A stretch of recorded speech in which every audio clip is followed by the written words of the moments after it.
going to go ahead and open up that lesson 1 project file. So let's go ahead and open our project, navigate to wherever it is. And as I said, when you open up the files, if it's on a previous version, you're even going to find it as you work on your own projects. The other side of it is know that if you're on your own machine and you've updated the latest one and you come in here and you try to work, we may end up with problems. And with that, we'll work our way through that. If I have to get the newest version again and upload it on just the specific machines, we'll do that as well. Well, we're going to convert it. Once it goes through and starts to work with that, you may find this whole link media. Remember, we actually copied this stuff off of PeachPit. Well, the way the structure is on there, it's now on a different local setup. So hopefully we can find it. If we go in and we start to look at the setup, what we see on here is what they were working off of was a volume, a media, lessons, assets. But remember, we have an assets folder too. So what's going to happen with this, once we go ahead and we find this first file, hopefully it looks at it and says, okay, well, there's the assets. It's going to be in this same video audio file, and it will find the actual file. So we're going to go ahead and we're going to take that first one up there. In this case, the clip name's called Bushes 001. And we're going to go ahead and click on Locate. We need to go ahead and navigate through our system and find where it is at.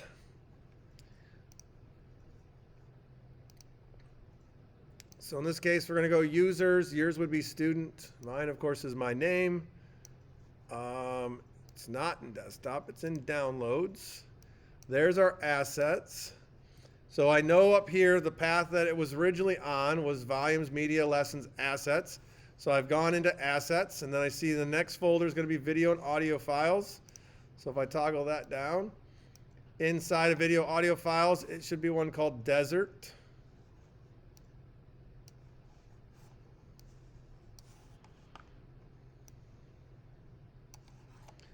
So if we go into our desert, then we want 0001JD MP4. That's right here. So I can either click on it and say OK, or you should be able to double click on it as well. Once you do that, it should go through and locate the rest of the media and pop up just like this. That's why it's important as we keep things together. You don't go through moving too many files around. And that's why even if you are somebody that is okay working with files all over the place, I'm one of those usually. In here, you're going to want to at least put it all in one main folder. Even if it's in there and the files are all over the place in that one folder, you'll be okay. But if they're all over on the desktop and in the downloads and some are in documents, it'll be a nightmare to go in and get those all put back together. So keep everything nice, neatly organized. We'll talk about how to organize stuff inside of a file as well. So then we go and we start working with nonlinear. The nice thing about this is it allows us to go in and put things down, move things around without having to really worry about what is there. We can put them anywhere in that final work. So if we're adding in audio, making edits to audio, adding in video files, making edits to video files. And that's what's great about it. It can go anywhere at any time, hence the nonlinear portion of it. Now as we go through and we start working with different media items, we're going to refer to everything as a clip. We go through and start talking about it. It doesn't matter if we're talking about a graphic that's coming out of Illustrator. It's still going to be a clip, even though you'll probably hear me refer to it as a graphic. From default, anything that's going in there is a clip. That's just a still image that's set for a duration, but it's still a clip because as soon as we go in and we take that, it's a 5-second that's there. Well, it's now become part of a video, so it becomes a clip. So anytime we talk about stuff or they might reference something, they're going to refer to stuff as a clip. As we start to work with layers, if you've worked with stuff in Photoshop, with that, we have blending modes. We can blend stuff inside of here too. So as we go through and we start to work from one track to the other, we'll be able to blend those in. When it comes to filming this stuff, I don't care what you use. The great thing about Premiere is Premiere will ingest, in that case we're talking about take in, pretty much any video out there that's being made. You'd be hard pressed to go and find something that it wouldn't be able to understand and play, which is part of the reason why if I have something that's not working somewhere, a lot of times I will drop it into, even bring it into Premiere to view it if I have to. There's another one out there, I use VLC, if you're familiar with that, which does a very good job of playing just about any video content as well. But the nice thing in Premiere Pro here is we actually can go in and we can edit it. One area I got to check with these new machines now, our old iMacs, which are still sitting in the back of the room, they wouldn't run 3D video because the processor in them was a mobile processor, so it wouldn't allow us to run 3D video. As soon as I get a chance here, I'm going to take a look and see if we can run 3D video inside of here, and if so, I'm going to try to acquire us a 3D camera that allow us to shoot 3D footage of stuff so that we can look at it in a VR setting. So we are able to do 360 video inside of Premiere. Now that came in, if I'm guessing, I'd say probably around the 2017 edition. I only have my 17 book in here, but somewhere right around in there is when 3D video became editable inside of Premiere Pro.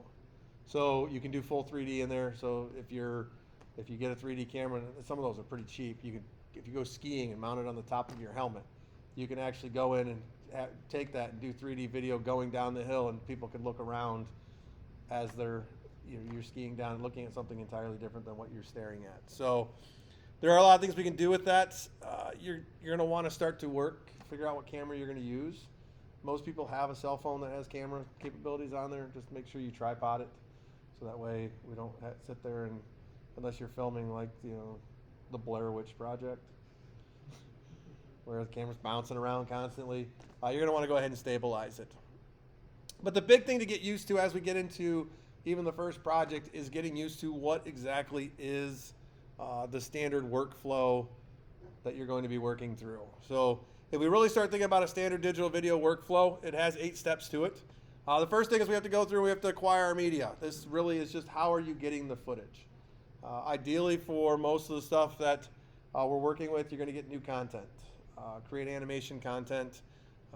Really, you can get stock images. Anything that you go through, we're talking about gathering it. So if you have access to a stock setup, you can go in and post stock videos, stock imagery. If you're looking at graphics needing to go on screen, acquiring those graphics. That's all part of going in and acquiring the media. Get everything together, spend the time focusing in on getting that stuff before you start. And I say that because there's nothing worse, at least for me. I hate when I start a project, I'm like, oh, I forgot to go and get this. So now you're in the editing mode and bringing the things in and trying to assemble the story, because anything that we put together has a narrative to it and the story. Well, now you got to stop focusing on that, and you got to go back and start searching for something else, and then you're going to go ahead and bring it in. So as you begin working and you're going in to acquire your media, go through and make sure that you really get everything you're going to need. Think about things that you potentially are going to need.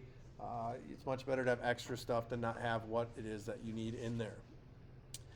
Now, one thing that we don't do a whole lot of anymore, at least we won't do it in this class for sure. I shouldn't say for sure, but 99% positive we're not going to do it in this class, is ingest the video to some sort of editing storage. Now, we start talking about ingesting. This really goes in to taking something that's shot as video. Maybe you have a camera that shoots to tape.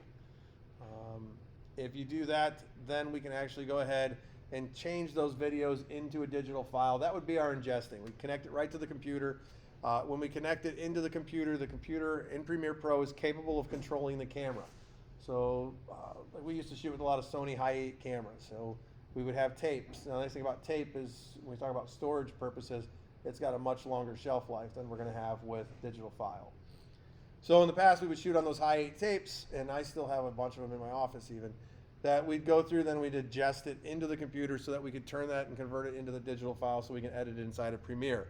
Now, we're not going to do a whole lot with that, but as we go through and we start to think about drives do fail. So there is that advantage to having it stored somewhere else. On this day and age, when we start dealing with cloud storage, I have 2 terabytes that Apple stores for me, and they have their own redundancy, so the odds of me losing those files are very slim. Is it still possible? Yeah, but it's very slim. So with that, start to think about how you're going to go through and begin to work with those devices. If you happen to end up choosing a device that we have to ingest it and connect it to it, we'll talk about how to do so with it. That's part of the first project too, allows us an opportunity to begin to work through your own workflow for getting the stuff into the system.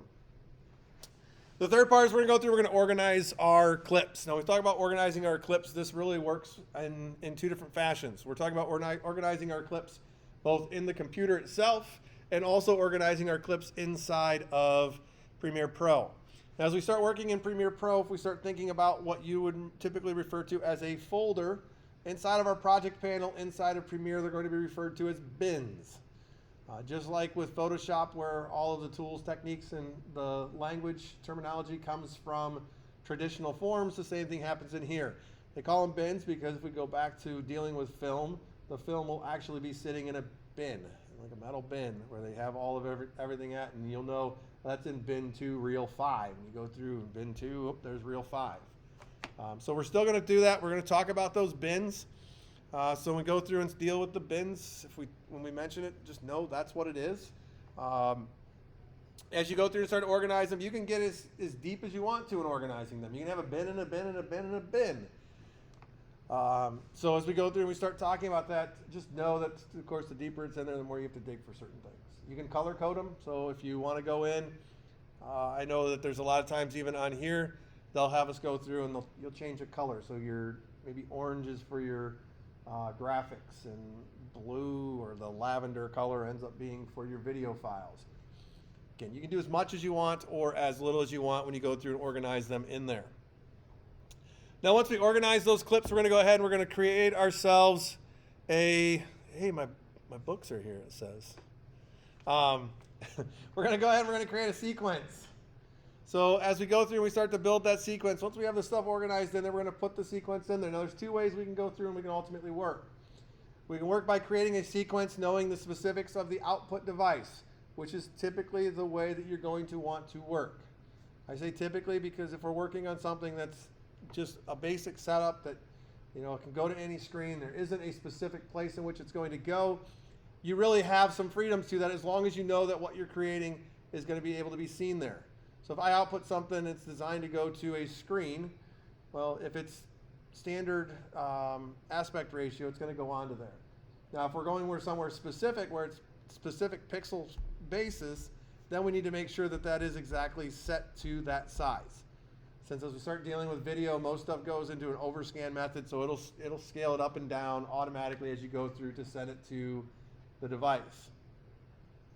As we go through and we start to work with that, though, you are going to have things that are set where it has to be 1080. And we know that for example, I always use the Comerica Park, the scoreboard up there at Comerica Park. There are 32 pixels to the north, 32 pixels to the south that do not show up on there. You have to know as you create content, where is that going to be at? So at that point, we are 1080, and we have to know exactly where those cutoffs are at. Just keeping that type of stuff in mind as we go through to create the sequence. So in that case, you may have to go in then and we'll want to go and create a sequence that is specific to where it's going to be output. Now, as we go through and we start to push that, any video that goes in there, and we'll talk more about this as we start to bring it in, any video that gets moved into a sequence that does not match the settings will go through what we call conforming. It's going to automatically make the adjustments to it. It's going to ask you, a lot of times when you put the first one in there, it should ask you, the sequence in the file do not match. Do you want to keep the sequence, or do you want to match the sequence to the file that's coming in? So if that happens, just make sure that if you've set the sequence up specifically that way on purpose, that you make the footage conform to the sequence, not the sequence conform to the footage. Well, then we'll go in after we get those all dropped in there. We've done the edits because you'll see as we start working, we're going to move stuff around. We're going to go in and we might roll back. So we have audio, or we're going to roll back and edit. We're not going to put our transitions in until we are happy with how we move throughout the sequence. So this happens, okay. Now we'll go and we'll start thinking about what are those transitions that we want to have in there. So with that, we may go through and add them just on individual sequence clips. We may add, we can quickly go in, we can add default transitions, which is going to be your crossfades. Is what is the default on there. That's for all of them, or crossfades are your defaults. So as we go through, we start to think about that, what's going to go in there, add in those transitions. Now we can also go through and add items in below. So we want to add additional track to it. We can do that at that time as well. Well, once we get the video set, the audio set, We've added our transitions. At that point in time, now we're going to come back in and we're going to start to add the titles, because once again, if we're going to talk about title blocks, any other graphics, we want to make sure that we have all the video in place, looking the way we want it to look, before we come in there and start adding in titles, because if we have a title come up and disappear because it's an animation from somewhere else, and then we shorten that clip, well, now our animation's all messed up. And the last thing you're going to want to do is constantly be in there trying to move around animations because you've gone through and adjusted your clip. So we're going to go ahead and add those in. Once we add those in, then we typically will just look at the audio and do some adjustments to the audio. We've already laid the audio tracks down. We've done any transitions probably between the audio tracks. Now we're going to come in here, we're going to tweak anything that we have from a sound setup. And you'll see as we start to work with sound at points, we can go ahead and we can adjust them so that everything matches up on volume, and we can start to cut certain things out. Once you go through and do that, we can go ahead and preview. You'll be previewing this regularly. The nice thing about nonlinear is just because we talked about those steps in that order doesn't mean that we can't jump back and fix something. So if we go back and, oh, we don't like this edit, we can jump all the way back up top and we can edit something, and then we can maybe have to slide around our title blocks a little bit, and then we'll go through and we'll output. We start talking about output. The output is when we export that final piece. And with that, we're going to get into specific settings. So we go through and we go ahead and we export our media. We're going to export it out to a certain file type. And with that, most of the time, at least for here, we're going to be dealing with MP4s. But we do have options with MP4s, MOVs, AVIs. It just depends on where it's going, what the output is intended to be for the device that we're going to show it on. So when we go through and we start to work with that, know that as we go through those steps, that it's going to give us a lot of control over things. Now, can we go ahead and expand on it? Yeah, we're in this class, you're going to find that we get into using the tools. Are there advanced features with it? Yes. I mean, you can get into advanced audio editing, where we're just going to skim the surface of audio capabilities inside of here. There are other applications like Audition, that's part of the Creative Cloud, that if you're really going to get heavy into audio, you probably are going to do most of your audio stuff over in there.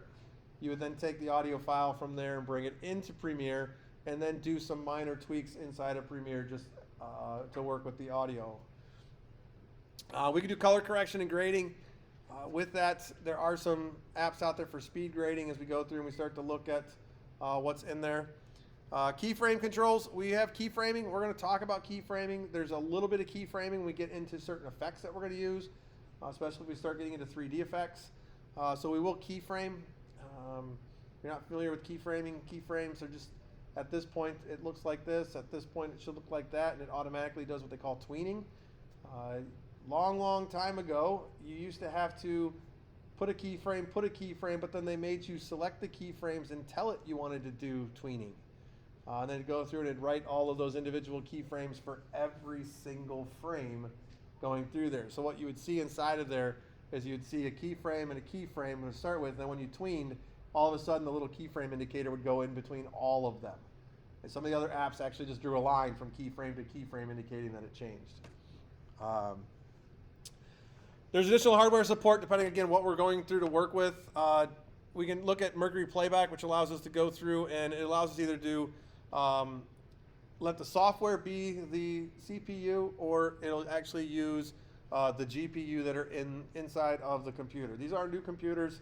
Honestly, I don't remember the exact specs when we ordered these, but there's a lot more capabilities I know in these than what those back there had. So we're going to continue to expand out what we can do with it. You can get into metadata, creative titles. How many people in here have had Photoshop or Illustrator? Okay. So with that, feel free to use those. Get into those, create content to bring in. On the first project, you don't have to go into that. On the first project, you're literally going to label your shots. So when we talk about that one, you can just simply use the text and bring it in there and put text on there so you get used to working inside of Premiere. I will look at advanced ways to trim. And then, as I said, we're going to go in. Hopefully we can run that on here. I haven't even checked. These, I don't believe, have a mobile processor in them. These are actually, at least I don't think so. And if they do, they might have one that's high enough to be able to process 3D video, or 360 video.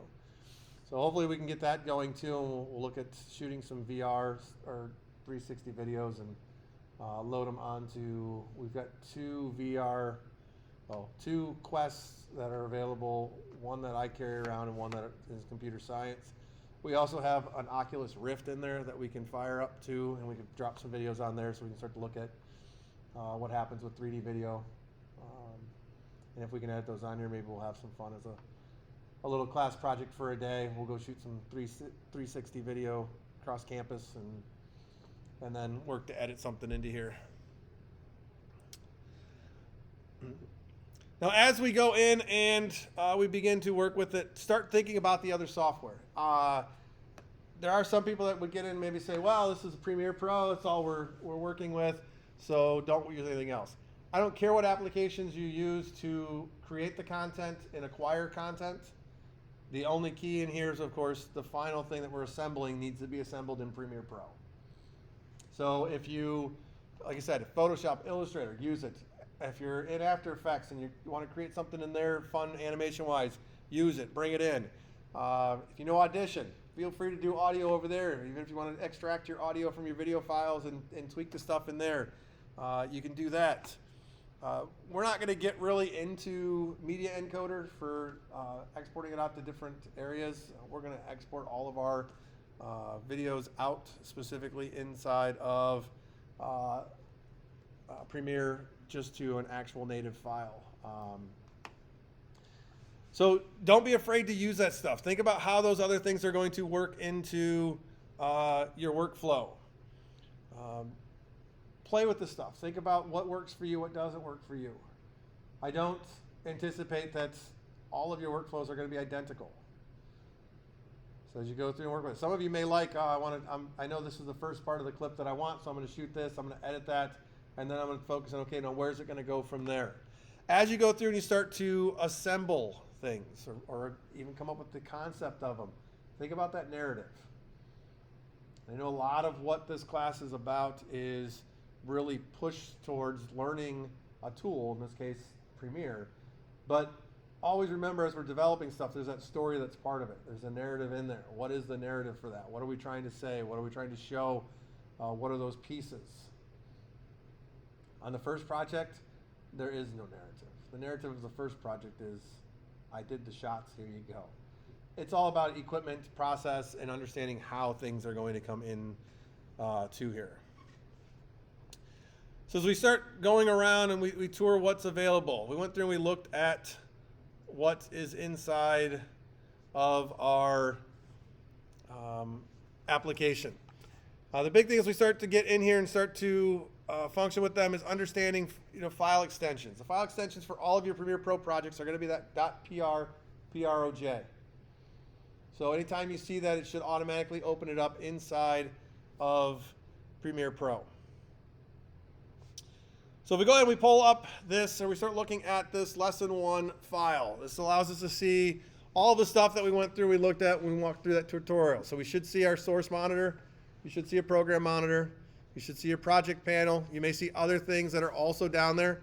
So there, in this case, there's libraries, there's also a media browser down there. If we look at the media browser, you should recognize that that looks just like any other file browser that's there. This allows we can go and we start to see what's available to us. The libraries allows us to go in and search for stuff. If you're working inside of the Creative Cloud and you have your own login, libraries are really, really cool. Because with libraries, you can go ahead and you can drop stuff in the libraries. So if we're dealing with Illustrator, you go through and you create a logo, and you're going to animate that logo inside of After Effects, and then you want to use that to be able to color that same color palette to colorize the video inside of Premiere Pro, so that when we go in and we create the final video or the final little ad and we have all of that content, well, if you save that in the library, your library is going to pop up in here. So you're going to have that same color palette. So if you're going in there to add colors or work with colors, they're going to show up in there.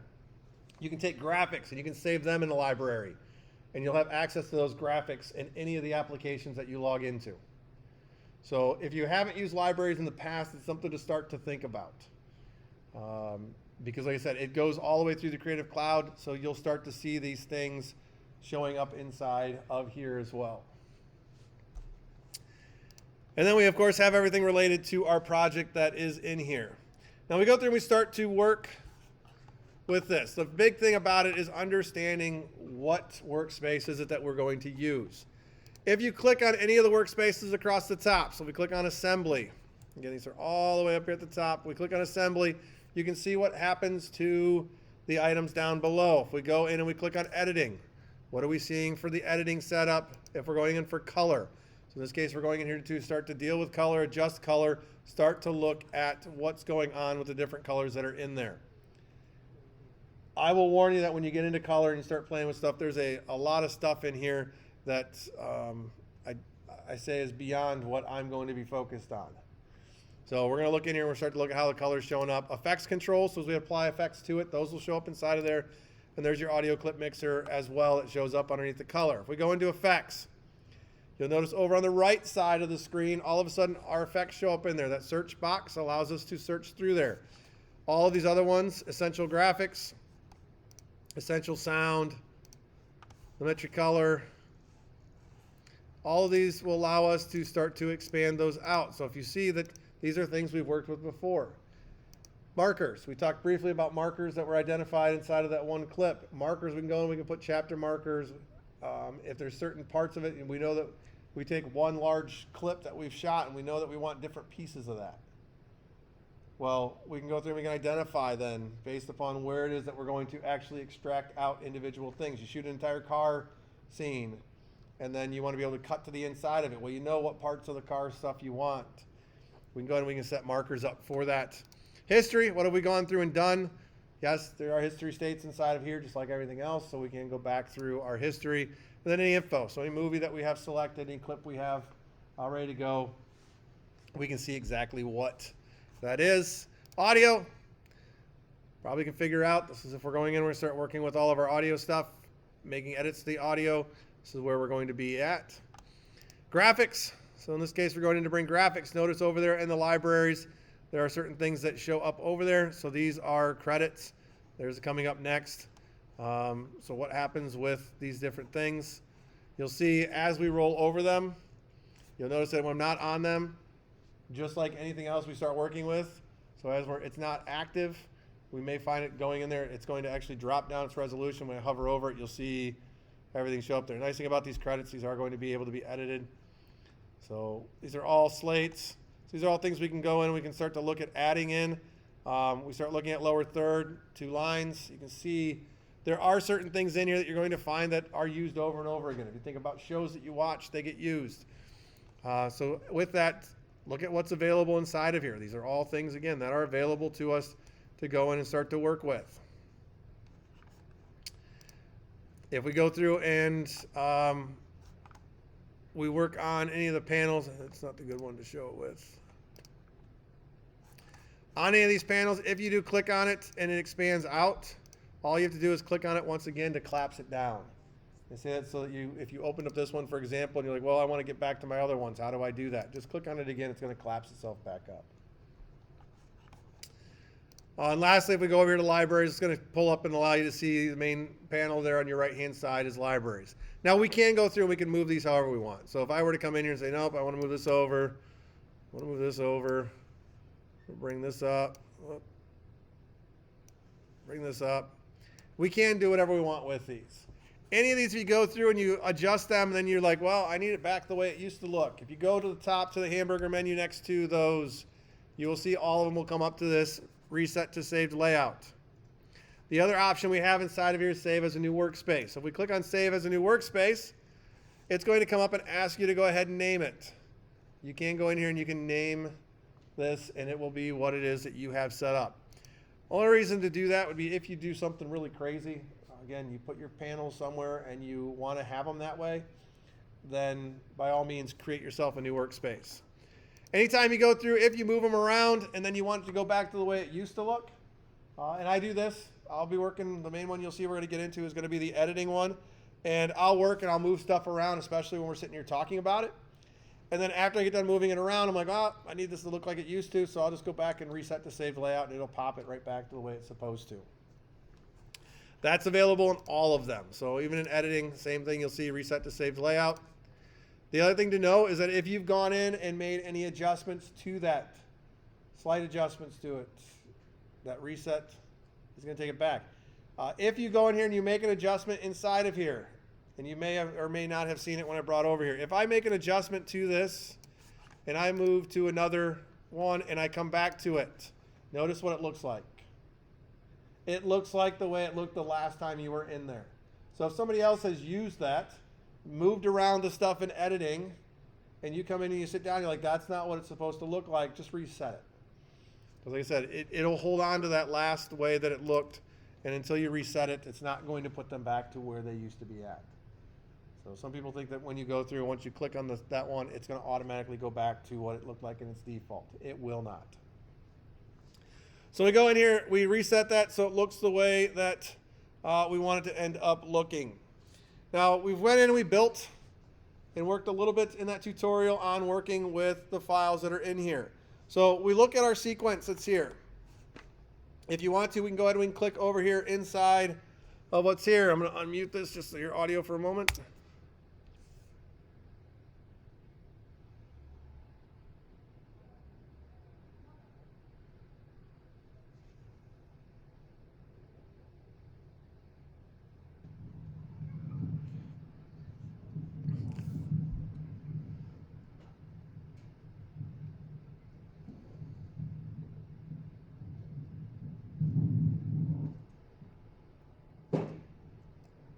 So it allows us to go ahead and play what content is in here. Now, as we go through and begin to work with this, how you ultimately navigate the timeline and everything is going to be up to you. If you want to go ahead, you can click on here and you can drag this across.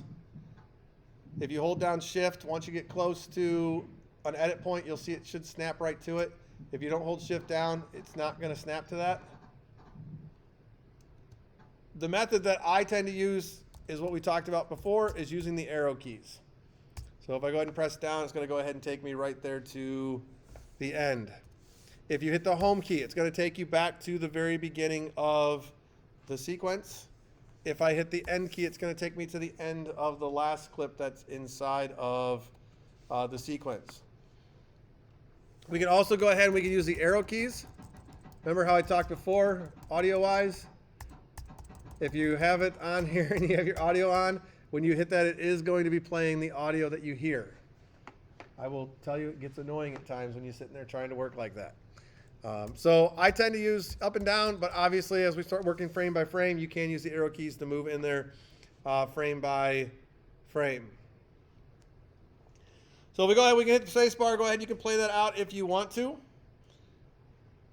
And then we're going to go into our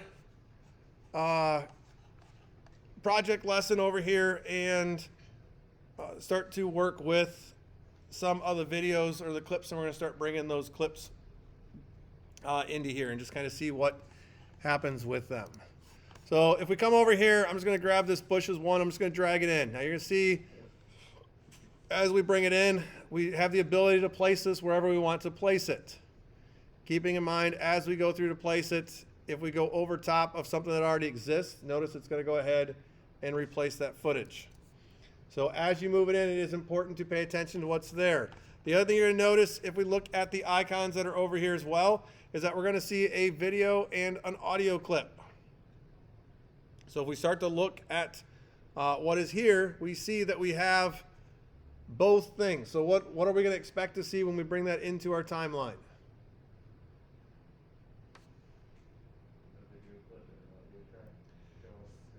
Right, so as we go in to bring that in, know that when we drag that over here, that we're going to have our audio track, which is the down below the main bar there, and we're going to have a video track. So pay attention as you place those. Now this isn't one that has a situation where we could have it overlap, but if you run this on track 2 and there happens to be audio that's down on audio track 2 in that location because you just put the audio itself there, it's going to overwrite that audio. So as we go through and we begin to place that, notice what's happening with it. The other thing you should find is it's going to start to snap. So where our playhead is at, if I move close to it, it's going to want to snap to it. It's also going to want to snap to the other edit points, because by default it's going to go in here and say that that's what you want to do. If you decide you don't want that snapping turned on, we can adjust that right over here by just turning off our snap. So this allows us to go in here and decide what we have brought into here.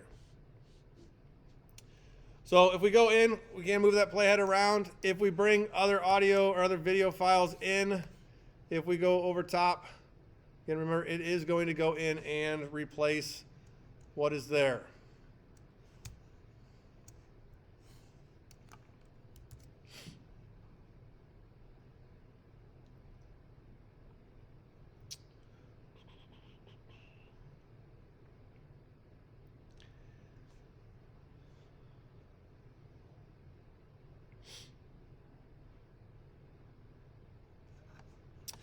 If you want to play with a little bit of the effects, if you can go and open up the effects, you could come in here and select anything inside of here. So we look at a video effects. If you come out here and you drag them out there and you drop it on any of the files, know that what you're seeing in that program monitor is only what is showing underneath that playhead. So if I were to drop that effect on any other of those clips, we're not going to see it inside of there because we haven't moved the playhead to that location. So as you start to work with that, understand or see what is happening with that. Once you go ahead and you place something into here, this is where you're going to see inside of the effects panel. So it's going to be up here as part of your source. You'll see if you click on effects controls, you'll see what's in here. There's the lighting effects that have been created by it. Now as we go in and we start to work with it, all of them when we talk about effects by default are going to have that motion, opacity, and time remapping for the actual clip itself. And when you go down to the audio, we're going to have our volume, our channel volume, and our panner are all going to show up on it. So those are there by default. Those should be available on every single one of the clips that you have in there. Feel free to play with what's in there. If we're looking at the audio clip mixer, this allows us to go through, if we play it, we can see what's happening with our audio that's here. We can increase our audio. We can decrease our audio. This is just dealing with the output. So there are simple things just based upon volume, or if we get to really get in here, we'll start talking about gain. Goes in there, we can increase and decrease what we have with that.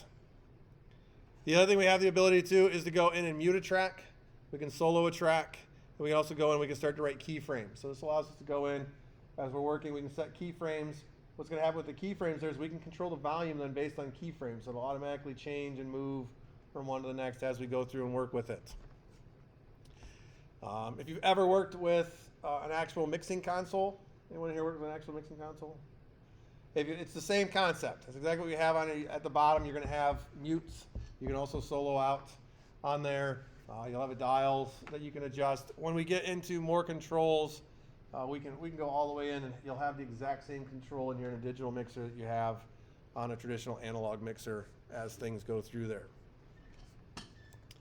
If we go down here, we look at our tools. So like I said, here we get into our tools. We can go through and we can start to see, this is our selection tool, allows us to select things. If you hold down Option and click on something, in this case, if you hold down Option and click on the audio, it will only select the audio portion. If you hold down Option and click on the video, it will only select the video portion. Where that comes in handy is if you drag something in there, you're working, you're like, well, I really don't like this audio, I don't need this audio, we can go ahead and we can select it and just delete the audio portion of it. If we actually just came in here and clicked on it, you'll notice they're both selected. If I hit delete, it's going to delete both of the objects. Later on, as we start working with it, we do have the ability to not lock audio and video. We can move audio and video onto different tracks. So they're not always, typically it's going to put them as 1-1. We can adjust where those are going. If we come down and we start to look at the additional editing tools, this allows us to go ahead and track select forward.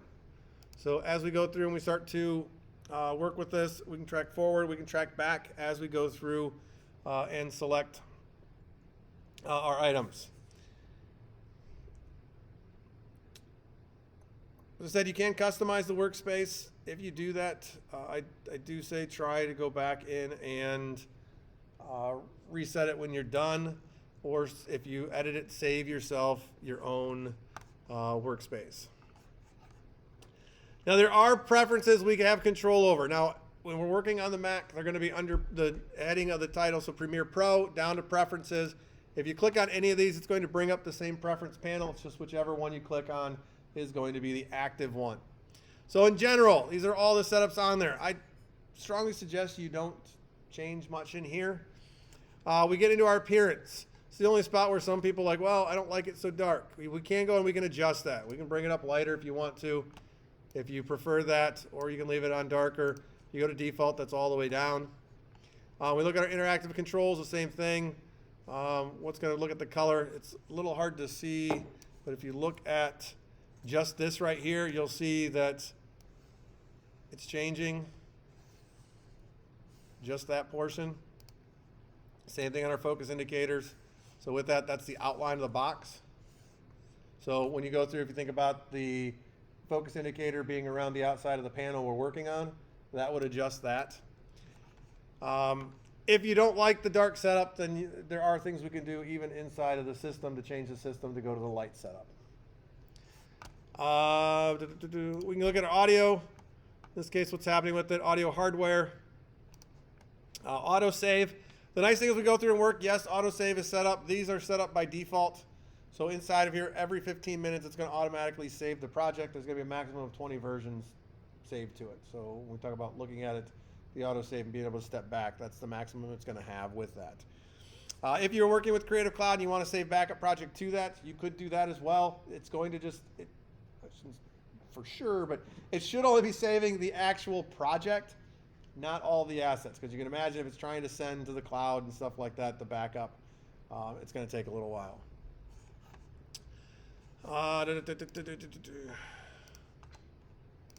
Not use anything with that.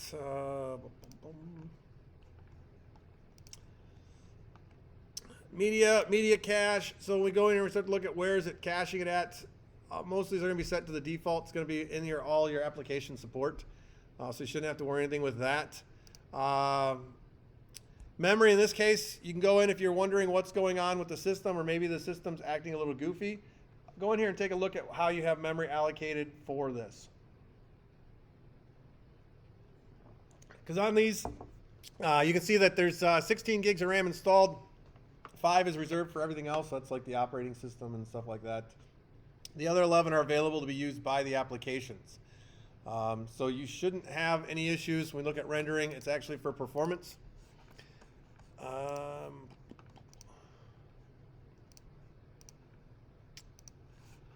There's only one that I didn't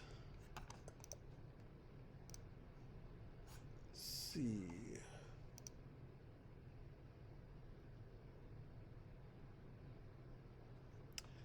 So in here, usually we start looking at, let's see, scratch disk showing up. Our scratch disk by default should be stored in the same place, or should be functioning the same place as our project file. So as we go through and we start to work with that, unless they removed it listing in here.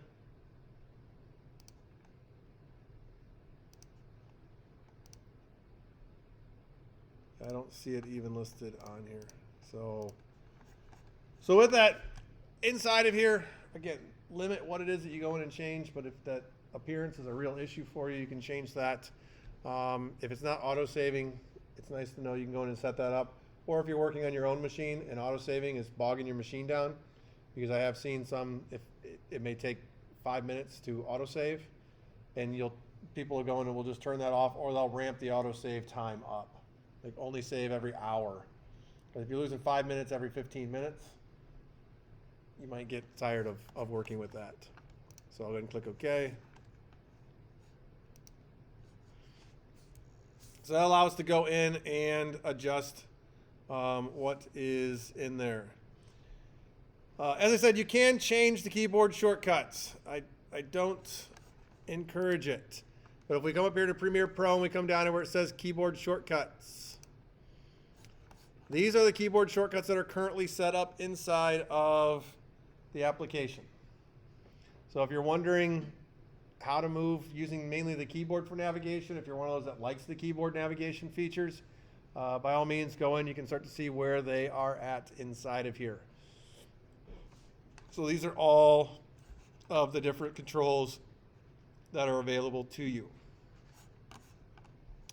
So we start looking at capturing camera selections. When we get into multi-camera, this is where it comes into play, allowing us to select it. With the cameras, we can have, in this case, 9 cameras, the way it's set up. So you can have 9 different cameras. We can sync those cameras inside of here, and then you, just like being a director, you can just simply hit a key, and it will jump to that camera. And when we do a multi-camera edit, which we'll get to in here, what's really nice about that is once we sync them up, you just hit the keys and you're done. So if you have a video of a car driving by, an interior shot, a view from another vehicle, an established, like a big establishing shot of the car's driving, you can go ahead and you can sync all of those up, and then just by the press of a button, it will automatically begin writing that into the edit. But then the best part about it is we have full control to go down and even go more specific with the shots. But like I said, don't go in here changing these. If for some reason that you do go in and change them, then we're probably going to want to go ahead and look at resetting them or saving a different set as something else. If you're wondering, like if we push Option, this is a clear in, out. So Option X is going to automatically clear those in and out. So if we talk about putting an in and out point, we want to get rid of them. Option X, they're gone. Option Q is going to take us to trim to the previous edit to the playhead, so we can start to move around our trims. We can clear just an in or an out. We can play just in to out, which would be our K. If we go ahead and we undo that, we just look at the keys that are here, so we start looking at what's happening with things playing. Control, what happens with control? Cutting to different cameras. If we undo that, we go to Command. Again, Command J, Command K. Even back to your basic defaults. If we hit Command Q, it quits our application. Command W closes a window. So as we start to think about what it is that we're using and accessing, just start getting used to some of these keyboard shortcuts. They will start to speed things up. If you're not sure what they are, remember, you just come in here. And again, we can go and we can click on these. So if we look at Shift W or Shift E, it'll export just an individual frame. Shift T is going to be a trim edit. So as we get into work with these, how many of these are you going to get committed to memory? Probably not a whole lot of them until you really get in there and start running through and doing certain things over and over and over again. And then you'll find that you'll use those a lot more. So I went ahead and clicked cancel because I didn't want it in there. You saw it right there. It just came up and showed that it was saving. So the big thing as we get into here is starting to get used to what it's going to be for you, what your workflow looks like, getting your workspace set up to a way that you want to work with it, are comfortable working with it.